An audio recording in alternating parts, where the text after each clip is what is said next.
Ku pandang wajah-Mu dan berseru.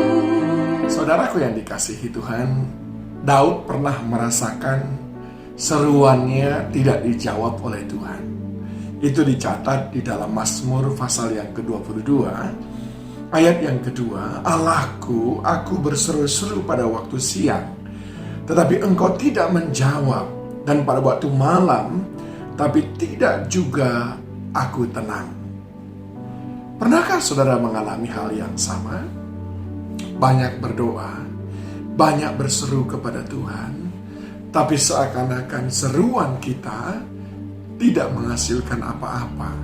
Seolah-olah kita membayangkan Yesus ada di depan kita, lalu kita berseru, tetapi Dia mengabaikan begitu saja. Padahal kita betul-betul sangat membutuhkan pertolongannya, kita betul-betul sangat membutuhkan mukjizat daripadanya, tapi Dia berlalu begitu saja. Lalu bagaimana caranya supaya seruan kita betul-betul dijawab oleh Tuhan? Supaya seruan kita bukan sembarang seruan. Saya ingin mengajak saudara belajar dari Markus pasal yang ke-10, di mana Bartimeus mengalami kesembuhan. Di dalam ayat 46 sampai dengan ayat yang ke-52 dikisahkan di sana bahwa Yesus bersama murid-murid ada di Yeriko. Begitu juga banyak orang mengikuti Dia. Dan pada waktu itu ada seorang bernama Bartimeus. Dia buta. Dan apa yang dia katakan, saudaraku? Ayat 48, 47 berkata bahwa dia berseru, Yesus anak Daud, kasihanilah aku. Banyak orang menegurnya supaya ia diam.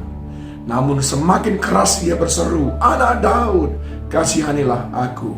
Lalu Yesus berhenti dan berkata, panggillah dia. Mereka memanggil orang buta itu dan berkata kepadanya, kuatkanlah hatimu, berdirilah, ia memanggil engkau.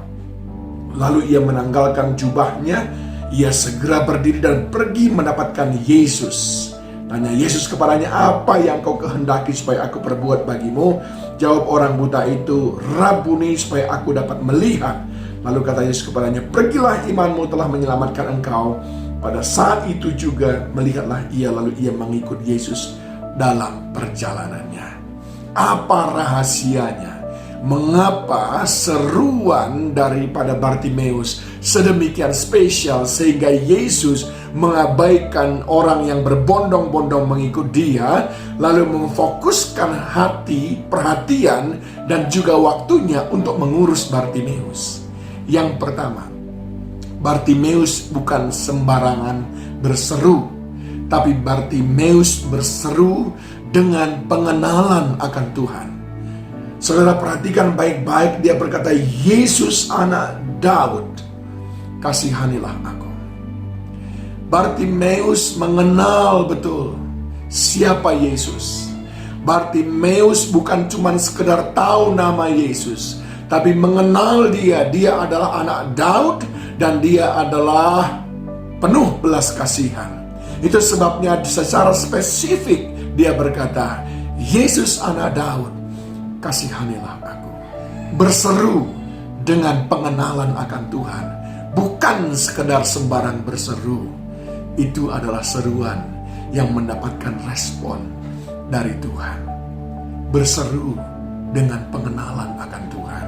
Yang kedua, saudaraku, dikatakan bahwa begitu banyak orang yang menghambatnya, mencoba memberangus mulutnya untuk berseru kepada Tuhan. Tetapi apa yang dilakukan di sana? Bahwa dia semakin keras berseru. Ini menunjukkan sebuah konsistensi. Yang kedua, tetap berseru. Tetap berseru. Sekalipun hanya engkau sendiri yang berseru, sekalipun ada banyak rintangan yang ingin menghentikanmu untuk berseru, tetap berseru. Sering sekali karena belum ketemu dengan hasilnya, kita frustrasi lalu berhenti berseru. Atau sering sekali karena ada orang lain berkata, "Sudah, apakah engkau tidak tahu engkau sudah berdoa 2 tahun tapi Tuhan belum menjawab?" Sudahlah, berhentilah berdoa, berhenti berseru. Jangan mau berhenti. Tetaplah berseru dengan konsisten, bahkan semakin gigih. Saudara ingat apa yang terjadi dalam kisah Hana, ibunya Samuel, ketika Imam Eli menegur dia dan berkata, "Engkau mabuk," tetapi Hana tetap berdoa sampai Tuhan menjawab doanya. Tetap berseru sekalipun banyak yang menentangmu, banyak yang mengejekmu, banyak yang tidak setuju denganmu. Dan yang ketiga, saudaraku, mengapa seruan Bartimeus bukan seruan yang sembarangan? Ketika Yesus menyuruh murid-murid memanggil dia, ayat 50 berkata, lalu ia menanggalkan jubahnya. Ia segera berdiri dan pergi mendapatkan Yesus.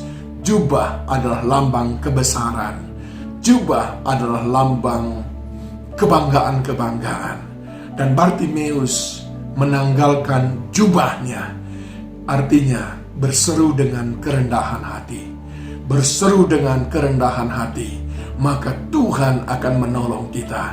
Bartimeus ingin Yesus melihatnya apa adanya, yang penuh persoalan, yang buta, yang memiliki penyakit, yang memiliki pergumulan. Bartimeus ingin Yesus melihat dia yang sebenarnya. Itu sebabnya ditanggalkan jubahnya, lambang kerendahan hati. Saudaraku, bukan sembarangan seruan. 3 hal isinya.